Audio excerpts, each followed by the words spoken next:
because olives, these are pretty sensitive trees against cold and freezing days in the winter. They wouldn't survive on these levels. You won't see olive trees higher than 800 meters, for example. Here we have these dense pine trees, a lot, which cover the mountains.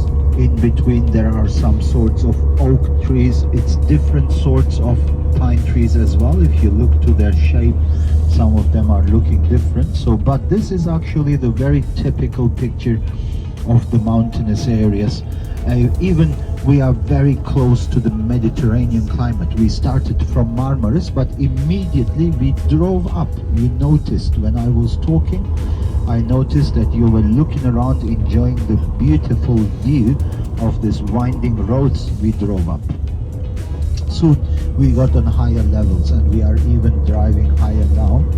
And the place we are going to stop in about 45 minutes is at approximately 1000 meters above sea level.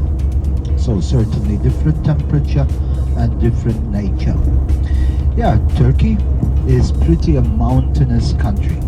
There is some very significant mountain ranges Turkey has, especially the ones at the coast. One I've mentioned already, starting in the southwest, the Toros Mountains. Actually, the ones which we are passing here today are the beginning of a range which stretches like 700 kilometers and ends in this area. If you look to the map, it is actually a strip of approximately, let's say 50 kilometers. These mountains cover completely the south coast.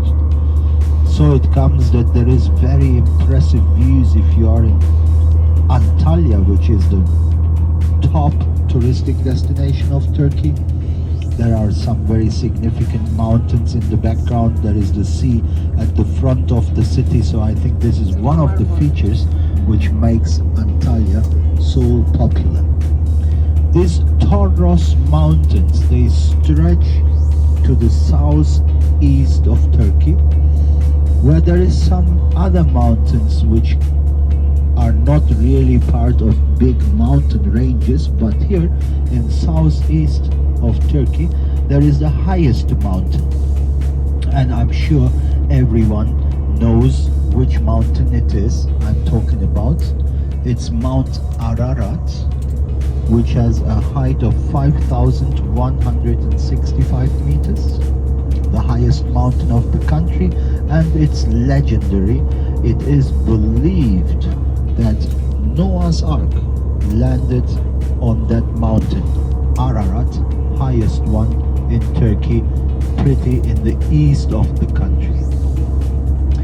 I think you know from TV, especially because these regions we are now talking about, southeast of Turkey, we have a 700-kilometer border to Syria, where there is a crisis since a while, everyone knows. Some other areas in east of Turkey where we border to Iran and Iraq, again are areas where there is now since a while. And so it appears in TV a lot, and people know that this is another mountainous area we have at the border to the east, where, by the way, the biggest lake of Turkey is located, Lake Van. Its name is Van. And here we border in a very mountainous area to Iran, to Iraq in the south. Up in the north we border to Georgia and Armenia, and there is again a mountainous area in the northeast corner of the country, from where another significant mountain range starts, stretches among the north coast to the west, and this is the mountains which are called Pontus. Is an old Greek name, by the way. The Pontus Mountains at the north of the country, they form actually a climate border, we can say, as like the Taurus Mountains in the south. To the south of the Taurus Mountains, I mean towards the Mediterranean, of course it's the Mediterranean climate, but behind, further inland to the north of the Taurus Mountains, actually there is a plateau beginning. Turkey has in its center a kind of high plateau. So from the coast, doesn't matter if it is the Taurus Mountains you drive up, or if it is the Pontus Mountains you drive up from the north, from the Black Sea coast. You always drive up and you get to an area in the center of the country, which is in the average having a height of 1,000 meters above sea level in the average. If you visited Cappadocia and Konya, for example, you have been there, maybe without knowing about it, but Cappadocia, as like Konya, are located pretty central in the country, and so this is exactly the high plateau I'm talking about.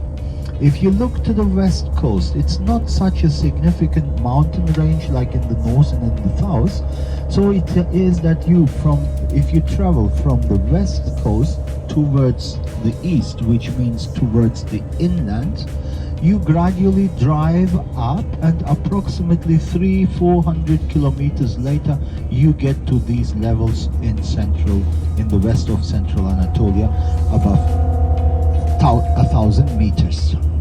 So lots of mountains, and I've mentioned their height. The highest one, 5,165, Mount Ararat. Highest peaks of the Taurus Mountains in the south, like 2,400 meters, which is right behind of Kemer. And the same heights we can say about the mountains in the north. So with all these different levels, certainly the country has different climate zones. Let's begin with the European part. Turkey has a small European part, ladies and gentlemen. Actually, the west border of Turkey is not just a border to Greece, it is at the same time a continental border.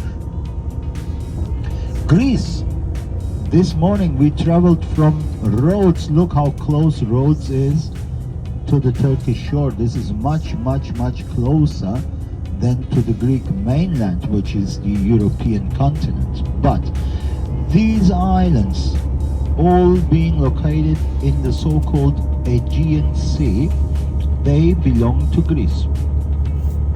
And this after let's say after World War I.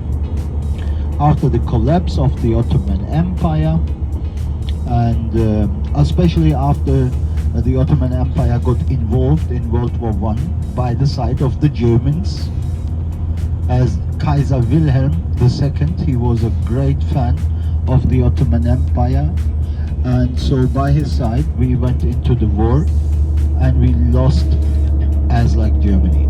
So one of the losing countries, we had to accept the agreements about the peace treaties afterwards signed in Lausanne and Montreux, and so these